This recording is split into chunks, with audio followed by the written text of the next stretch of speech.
your comments and spending the time to help inform our process.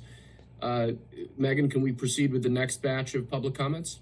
Yes, next we have Rob Canetta, Rebecca Miller, Jim Stites, Tim Balke, and Ghazal Dabiri. Rob Canetta, you have 3 minutes to provide your testimony. Proceed when you're ready.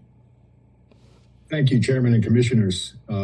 Thank you for the opportunity for me to comment. My name is Rob Cagnetta. I am a building restoration specialist and president of Heritage Restoration, a company based here in Providence, Rhode Island that focuses on the preservation and restoration of historic buildings.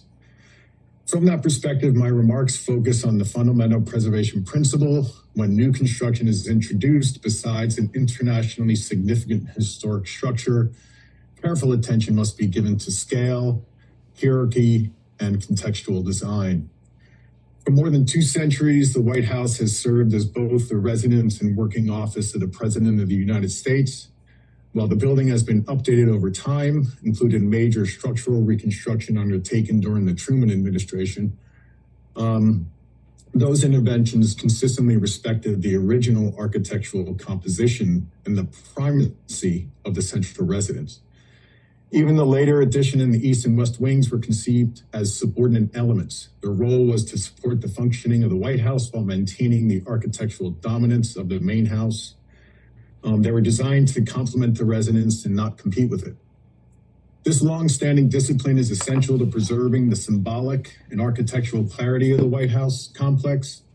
The project documentation itself acknowledges that the proposed structure would have a larger footprint and height that would dominate the eastern portion of the site and create a visual imbalance within the executive mansion.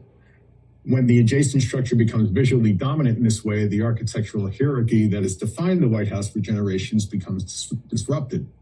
So in this case, the premise used to evaluate the significance appears to rely heavily on the limited public visibility of the proposed structure. However, preservation practice evaluates historic sites as complete compositions where the relative relationships between the buildings, landscape, and circulations remain significant, regardless of whether every vantage point is publicly accessible.